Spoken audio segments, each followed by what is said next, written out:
foi interessante mesmo essa subida de produção do Vasco, digamos assim, né, repentina. Por quê? Porque a gente vinha aí de 4 rodadas jogando muito mal, né? O jogo contra o Atlético Goianiense, então, aquela vitória ali de 1-0, aquilo foi lamentável. Como foi mal, mais um pouquinho melhor, aquele empate com o Bragantino, enfim. Então, o que você acha, Marques, que pode ter acontecido, na tua opinião? Você que sempre gosta de me fazer pergunta, eu vou jogar essa aqui para você. O que tu acha que pode ter acontecido para o Vasco ter dado essa virada de chave?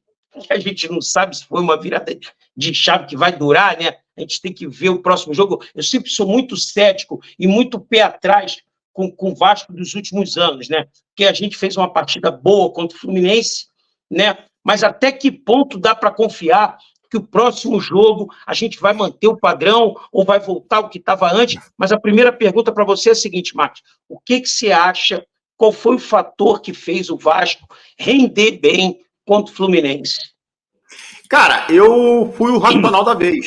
Quando o Vasco perdeu lá, quando o Vasco vinha naquela sequência de jogos ruins, quando o Vasco perdeu lá para o Atlético Goianiense, quando o Vasco ganhou do Atlético Goianiense não jogando nada na terça-feira passada, eu fui um dos que falei lá no grupo até de que eu acho que a gente tinha que ponderar muitas críticas, porque o que o Vasco tinha jogado, e eu até falei sobre isso lá num dos áudios, que eu coloquei, o Vasco fez.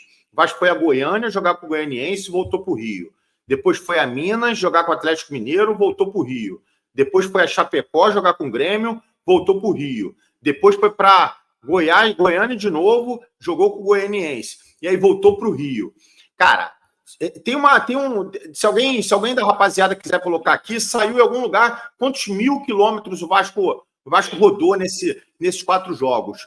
E aí, cara, não acho que é por acaso, mas acho que o domingo vai nos dizer isso. Não acho que tenha sido por acaso que na primeira oportunidade que o Vasco teve para parar, para descansar, para treinar, o Vasco subiu de rendimento. Então, respondendo a tua pergunta, eu acho que contra o Fluminense, um dos principais responsáveis, ou que pelo menos tenha contribuído de forma relevante, é que o Vasco, finalmente sossegou no Rio de Janeiro, e mesmo sendo uma viagem um pouquinho chatinha para Santa Catarina, como vai ser para o jogo de domingo, como o Vasco vai para lá só no final da semana, tem toda a semana livre para poder trabalhar aqui, e principalmente, quando voltar, o Vasco só vai ter um jogo contra o Atlético Paranaense 8 dias depois, em São Januário, ou seja, o Vasco vai ficar praticamente 15 dias sem sair do Rio de Janeiro. Para mim, o Vasco tem tudo para mostrar que, descansado, pode fazer o time ser mais competitivo. Então, é a minha opinião. Então, a tua opinião bate muito com o que o Paiva falou nas últimas entrevistas, né? Antes do jogo contra o Fluminense, antes dele, né? Que ele não sabia o que ia acontecer no jogo contra o Fluminense, mas ele estava batendo nessa tecla, né? Ele estava batendo muito nessa tecla, e obviamente que a gente está puto, né? Eu vi maior galera xingando ele, eu vi maior galera pedindo a cabeça dele, que ele não prestava mais e tudo mais, mas esse era um dos pontos que ele defendia, né? Que ele usava como defesa, todo esse deslocamento, todo. E se você parar para pensar, Marques, os outros times também estão tendo muita dificuldade. Eu não estou nem falando de contusão de jogadores, não. Eu estou falando de manter regularidade. Né? Performance, né? Performance. Manter regularidade na questão da performance em campo. Então, eu estou vendo também que a galera está oscilando muito nesse sentido.